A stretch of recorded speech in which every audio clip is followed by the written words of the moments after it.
Welcome back to Yankee Chronicle. I'm your host, Abby Peel, coming to you from the Tracy Memorial Library, and I'm now joined by no stranger to our show here, Ashlee Rowley, who's the Executive Director of the Lake Sunapee Chamber. Here we are again. Here we are. You just had an exciting annual meeting. It's kind of wild. It feels like it was yesterday, but it was 2 weeks, I think, ago. And it's so much planning, I'm sure. Yeah. It takes a lot. Like, it's the holiday season, and then you kind of go into the immediate change of the calendar, and then it's like, bam, before you know it, it's here. It must make January go by fast for you. It does. I mean, which I guess is good, right? Because January is one of those moments, you know. But it's really great. Our annual meeting and award ceremony is an awesome way to kick off the new year, and to be able to, you know, we give 5 community awards, and we have 2 months basically of nominations where community from no matter where you are, no matter what walk of life you are, what industry you are, you can nominate anyone. I love that. For the work that they've done in 2024. I love that. And of course, we know, I mean, numerous times, this show does great work when it kind of features specific businesses and people who do good work in our community. So those nominations come through for about 2 months, and then we wrap that up, and then basically it's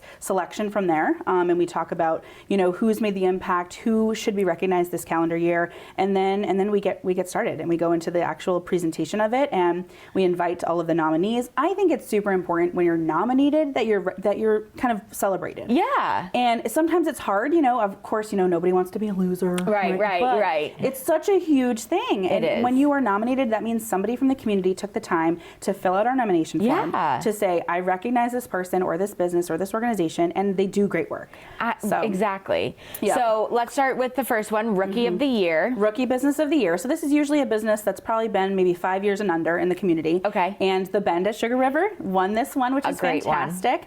Super awesome location. We had lots of nominations for them because they are serving, you know, a need, right? Yes. They're serving, you know, that breakfast, that pastry, that lunch in Sunapee, in the Sunapee area. And the team is great. And it's just a really cool new adventure, I think, for all of them to be on together. And the space is beautiful. I mean, it really is. If you haven't been there, just the renovation itself, like, it's gorgeous. And if you can, definitely go back when the patios open out back along the Sugar River. It's amazing. It is gorgeous. Oh, so that's definitely a huge perk and a huge plus. And they were great in the award ceremony too. They brought like a mini champagne bottle. I mean, they committed. They were ready. Yeah. They loved it. Well, good. They deserve to be celebrated. It was good, yeah. What about Young Professional? So Young Professional of the world. Oh, my goodness. I just amplified. I was in 2020 and it was just of the year. I just amplified it. So Young Professional of the Year was a Mackenzie Blizzard. Okay. So she just opened up Attack from the Back Ski Shop. Yes. And really kind of unique and interesting story. So I think our board of directors was completely taken aback by the fact that she was still a student. Yeah. And she kind of, you know, pivoted from some medical issues and things like that, but raised over $30,000 just at the Proctor Ski Hill with her logo on merchandise, and all of her proceeds go to charities. It's amazing. So it's if you haven't gone and checked out that store, it's jam-packed in this cute little spot. But I love her story. And she's still in school, so her parents are working during the school day. I think it's so cute. It's magic. And she did, I mean, we want to celebrate those young entrepreneurs, right? Yeah. That kind of spirit of, I can do this. Right. Like, why can't I do this? I love that. And so she was super energetic, and it was funny. She came up to me afterwards, and she was like, you know, I was kind of expecting this meeting to be kind of boring. And I was like, Mackenzie, you're not the only one. And it's a fun one. It's fun. Yeah. It's really exciting. And I ham it up a little too much, but I think that's what keeps it moving. Yeah. So she had a blast, and I'm really excited she was the representative there. What about Nonprofit of the Year? So Nonprofit of the Year was super fun as well. Bark and Brave Farm Animal Sanctuary. So if you do not follow Jen and Ben and the farm in like Instagram, socials, I mean, goodness gracious, it is hysterical. It's such a great organization. The things that they're doing over there, I mean, I think anytime you bring in animals or kids, like, there's such a pull of the heartstrings, right? But I do think that the work they're doing is just it's just the good of the order, right? Like, they're doing so much positive exposure and work on people who are saving these animals from really uncomfortable situations and really terrible conditions. And they're hitting the pavement, and it's so cool. It's going to be so hard to pick for all the categories, but Nonprofit of the Year must just take hours to decide. Because it's one of those things. It's like our community is so nonprofit based. So nonprofit based. So that's a wonderful one. Person of the Year, business community person of the year, community member of the year, Time Magazine person of the year. Exactly, right? We might as well. We should put her on the magazine. So Donna Gazelle, so deserving. So Sunapee is such an interesting community because there are so many people who are so community oriented and focused in that town. And have lived there forever. But Donna is, I'd say, the anchor. I would say so. No matter what organization she's part of, no matter what initiative she tries to undertake. And she was so mad. She was so mad. She was like, Ashlee, who do I have to blame for this? And I was like, Donna, this is well-deserved. So deserved. And she does more than the average person even realizes. Right. And she's 110%, she will say, till her dying breath, it's a team effort.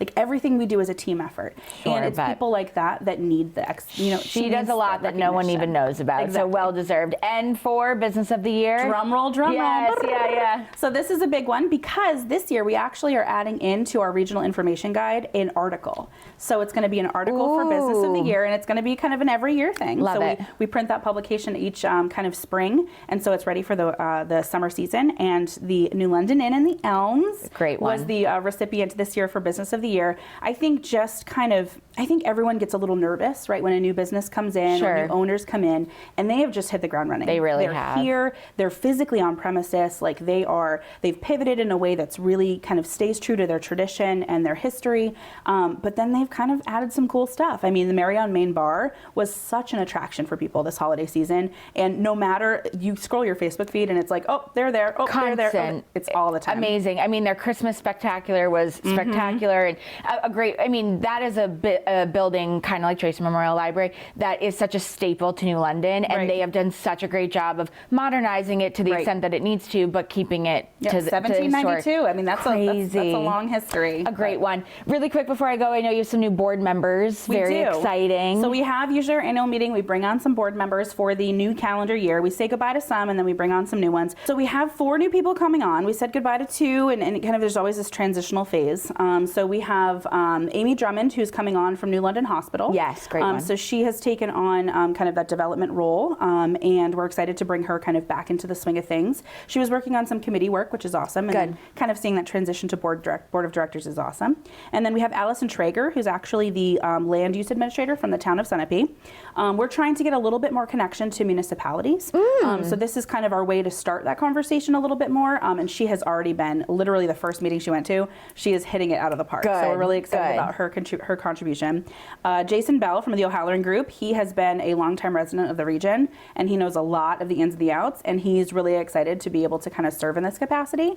And then our last would be Eric Barnes from Ragged Mountain. We're excited to just keep kind of the outdoor recreation and that tourism element at the helm of what we do. Yeah. Because it is membership promotion, and we do a lot of things for our local community, but ultimately there is that tourism element, and having those kind of anchor mountains be part of our conversations is important. No, and especially as they start to just be 365 days a year too. They're not just skiing anymore. Right. So they benefit from a lot of promotion year round. So that's awesome. I mean, that's a solid board. With it is pretty a lot good. of other great members you still have. I mean, we sit back. I mean, to be fair, there are some chambers who are like, oh, we've got like 25 board members. Yeah. I'm like, ooh, no way. My goodness. My heart just stopped for a second.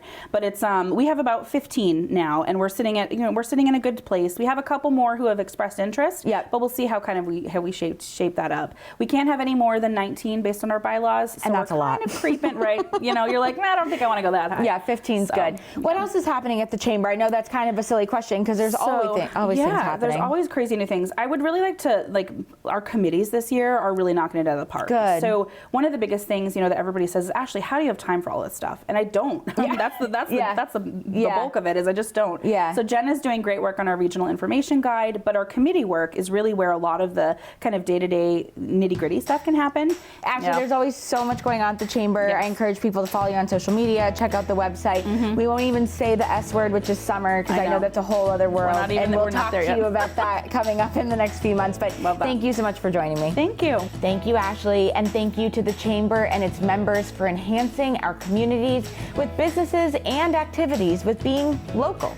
When we come back, we'll hear about Wilmot's Safety Services proposal. But first, please keep watching Your Yankee Chronicle as we hear from another one of the fine businesses that are involved in making this show happen. Please stay with us.